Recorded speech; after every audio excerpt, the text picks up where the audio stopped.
शुभसन्ध्या संस्कृतशिक्षणे सर्वेषां स्वागतम्।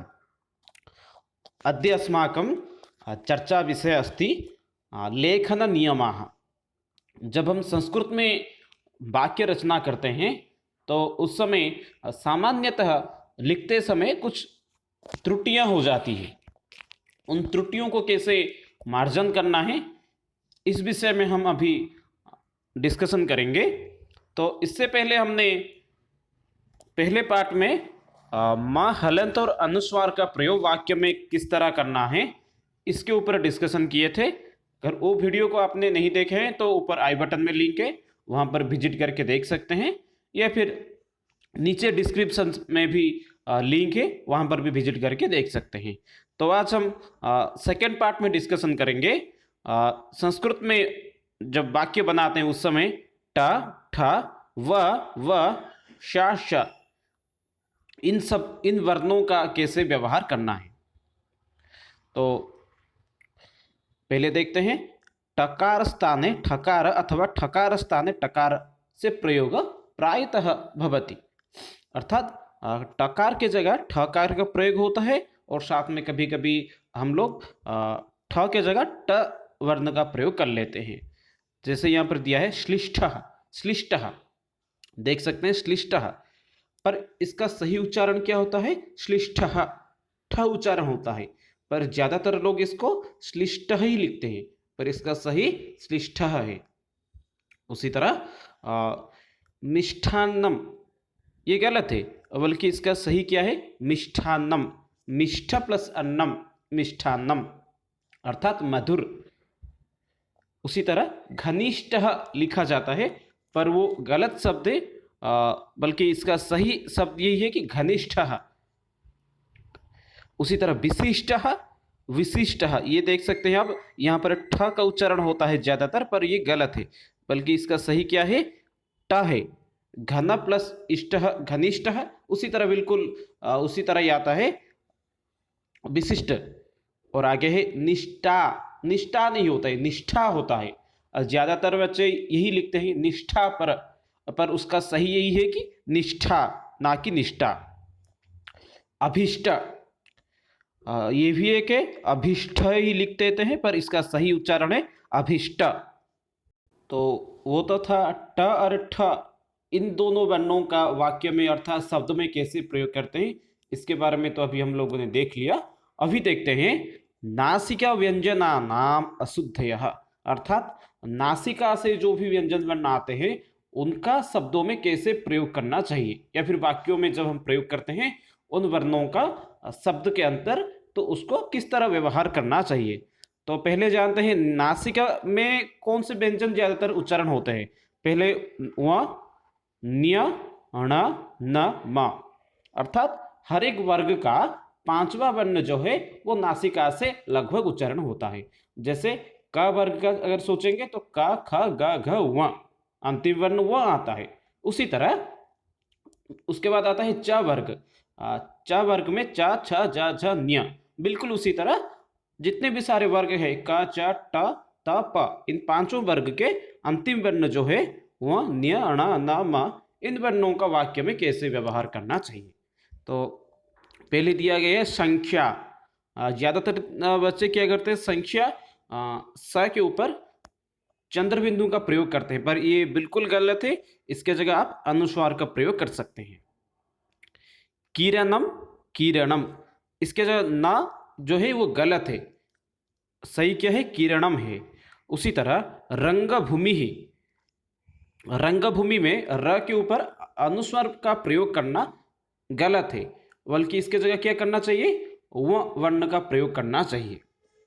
इसी तरह हिंदी में अगर आप लिखते हैं तो वह सही है, पर अगर आप संस्कृत में लिख रहे हैं तो आपको बिल्कुल इसी तरह ही लिखना पड़ेगा। रंगभूमि ही, इसके ऊपर व के नीचे ग को ही लिखना पड़ेगा। अगर यहाँ पर आप अनुस्वार का प्रयोग करते हैं तो वो गलत हो जाएगा। आगे देखते हैं रामायणम। रामायणम जो है ये गलत है, बिल्कुल गलत है, रामायणम होता है। ये अणत्व विधि के एक सूत्र है, उसके अनुसार होता है। आखिर में आता है प्राणम। पानम जो होता है वो गलत होता है, प्राणम ही होता है। ये सारे सूत्र जो है वो णत्व विधि और षत्व विधि के अंतर्गत होते हैं। ये तो था नासिका व्यंजन जो वर्ण है उन वर्णों का वाक्य में अर्थात शब्द में कैसे प्रयोग करना। उसके बाद दिया गया है व तथा व वर्णस्य उच्चारण अशुद्धता। ये एक ऐसी वर्ण है जिनका उच्चारण लगभग समान होती है। एक है व और दूसरा है ब। तो ज़्यादातर ये पूर्व क्षेत्र के जो लोग होते हैं वो लोग इस वर्ण का उच्चारण समान रूप से करते हैं, पर हम जब इसे देवनागरी लिपि से लिखते हैं, अगर व की जगह अगर हम व लिख देते हैं तो वहां पर उसे गलत मानते हैं। जैसे यहाँ पर हम कुछ उदाहरण को भी लिए हैं, वाणी वाणी, लगभग उच्चारण दोनों का समान ही आता है। यहाँ पर आता है वाणी पर उसका सही उच्चारण क्या है, वाणी। उसी तरह वृष्टि, प्रायतः इसी व का व्यवहार किया जाता है पर यह गलत है, सही क्या है, वृष्टि। उसी तरह विवेक, विवेक, यही सही है। आगे आता है वनोत्सव, वह जो है वो गलत है, यहां पर सही क्या है, वनोत्सव, ये वाला सही है। उसी तरह विद्यालय, ये वाला गलत है, सही क्या है, विद्यालय। उसी तरह ज्यादातर बच्चे हम देखते हैं कि जो वालक लिखते हैं वो लोग भी ये वाला व का व्यवहार करते हैं, इस तरह कुछ लिखते हैं वालक, पर ये भी गलत होता है। सही वाला क्या है, इसके अंदर वह वाला वो आता है, वालक, वालिका। इसीलिए हमें इन सारी चीजों के ऊपर ध्यान देना चाहिए। उसके आगे है सामान्य अशुद्ध उच्चारणेन अशुद्धता भवति, अर्थात ह्रस्व की जगह अगर हम दीर्घ वर्ण का उच्चारण करेंगे या फिर दीर्घ वर्ण की जगह अगर हम ह्रस्व वर्ण का उच्चारण करते हैं तो वहां पर भी लिखते समय गलती हो जाती है। तो चलिए अभी देखते हैं आधीनः, पर उसका सही क्या है, अधीनः। सुजुक्त अधीनः स्वाधीनः, सुजुक्त अधीनता स्वाधीनता। उसी तरह कुछ उदाहरण भी हम ले सकते हैं। हस्ताक्षेपः, सही क्या है, हस्तक्षेपः। आजादी, उसका सही उच्चारण आजादी। अलौकिकः, सही उच्चारण है अलौकिकः। गति, दीर्घ उच्चारण, कभी कभार गति में दीर्घ ही आ जाती है पर उसका सही क्या है, गति। यहां पर विसर्ग आता है। उसी तरह और भी कुछ वर्ण हैं, जैसे मुनि, ये वाला गलत है दीर्घ उच्चारण करना, बल्कि सही क्या है, मुनि में विसर्ग आता है। व्यक्ति, व्यक्ति ही।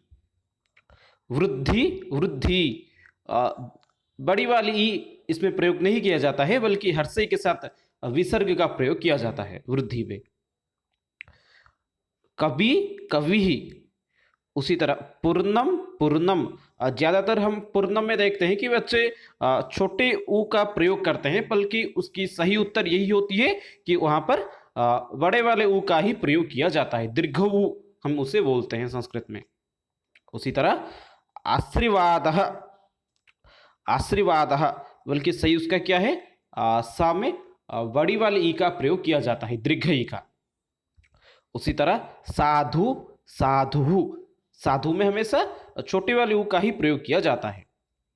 पीताम्बरः, यहां पर हम देख सकते हैं पीताम्बर में प में छोटी वाली ई का प्रयोग किया गया है, बल्कि इसका सही क्या है, प में बड़ी वाली ई का ही प्रयोग किया जाता है, दीर्घ ई का। उसी तरह निरोगः, उसका सही क्या है, निरोग, वहां पर बड़ी वाली ई का प्रयोग किया जाता है। उसी तरह एक मुख्य बिंदु इसे हम कह सकते हैं, सा, स और श, स का सही से व्यवहार करना वाक्य में। भारत की ज्यादातर क्षेत्रों में लोग तीनों स का उच्चारण समान तरीके से करते हैं, पर ये जो है स, इसे तालव्य स कहा जाता है। उसी तरह इसे दंत्य स और इसे मूर्धन्य स कहा जाता है। इन तीनों स का उच्चारण और वाक्य में व्यवहार में बहुत अंतर आता है। अगर हम सही तरीके से उच्चारण नहीं करेंगे तो श्रोता भी उसे सही तरीके से नहीं सुन पाएगा और वो भी आगे उस तरह गलत स का ही प्रयोग करेगा। तो यहाँ पर हम देखते हैं कि तीनों स का कैसे सही उपयोग किया जाएगा और उसका उच्चारण कैसा करते हैं, और उसको वाक्य में कैसे हम व्यवहार करेंगे। तो पहले देखते हैं, इसे बोलते हैं तालव्य स, इसे बोलते हैं दंत्य स, और इस पे आखिर में जो आता है ये है मूर्धन्य स। तो मूर्धन्य स को लेकर ज्यादा गलतियां नहीं होती है। तो पहले देखते हैं, अशोकः अशोकः। अशोकों में जो स आता है वो तालव्य स का ही प्रयोग किया जाता है। सुंदरः सुंदरः, लगभग यहाँ पर अशुद्धता में थोड़ा गलती आ गया। यहाँ पर भी ज्यादातर क्षेत्रों में स की जगह तालव्य स का प्रयोग कर लेते हैं। उसी तरह आदर्शः, आदर्श में दंत्य स का प्रयोग नहीं किया जाता है, बल्कि वहां पर तालव्य स का प्रयोग किया जाता है। प्रशासन प्रशासन, उसी तरह प्रशासन में भी पहले तालव्य स आता है, उसके बाद अंत्य स का प्रयोग किया जाता है। नाशः, नाश में हमेशा तालव्य स का ही प्रयोग किया जाता है। देसी, देसी में भी हमेशा तालव्य स का ही प्रयोग किया जाता है। उसी तरह यहाँ पर और भी कुछ दिया गया है। नमस्कारः, यहाँ पर थोड़ा गलती हो गया, तो क्या है कि नमस्कार यहाँ पर हमेशा दंत्य सा का ही प्रयोग किया जाता है। संशयः, तो संशय में क्या है कि हमेशा तालव्य स का ही प्रयोग किया जाता है। उसी तरह प्रशंसा में भी हमेशा तालव्य स का ही प्रयोग किया जाता है। प्रसाद, जिसे हम भोग कहते हैं, वहां पर हमेशा दंत्य स का ही प्रयोग किया जाता है। शासनम, शासनम में हमेशा पहले तालव्य स आता है और उसके बाद दंत्य स का प्रयोग किया जाता है। परीक्षा, जब हम परीक्षा लिखते हैं वहां पर हम देखते हैं कि ज्यादातर छोटी वाली ई जो है उसका प्रयोग किया जाता है, पर बल्कि वहां पर क्या होता है, बड़ी वाली ई का ही प्रयोग करना सही है। परी प्लस इच्छा परीक्षा होता है। उसी तरह पशु, पशु में ज्यादातर क्या करते हैं, बड़ी वाली ऊ का प्रयोग करते हैं, दीर्घ ऊ का, पर वो गलत है, बल्कि सही क्या है, हर्षों में विसर्ग का प्रयोग। उसी तरह कृपालु में भी दीर्घ ऊ का प्रयोग किया जाता है, वो भी गलत है, बल्कि सही उसका कृपालु में हर्षों और साथ में विसर्ग का प्रयोग। तो ये था आज का हमारा टॉपिक, जिसमें हमने डिस्कशन किया कि ट ठ ड, ट ठ और साथ में व और श श श, इन सारे वर्णों का कैसे वाक्य में व्यवहार करेंगे। तो आशा करते हैं आज का वीडियो आप लोगों को अच्छा लगा होगा, और फिर मिलेंगे हम नेक्स्ट वीडियो में। हम संस्कृत में संभाषण विषय को आधार करके भी वीडियो बनाए हैं, जिसका लिंक आपको डिस्क्रिप्शन से मिल जाएगा, और साथ में ऊपर आई बटन में क्लिक करके भी आपको संभाषण संबंधी वीडियो मिल सकता है। तो रहते हैं, फिर मिलेंगे नेक्स्ट वीडियो में। धन्यवाद।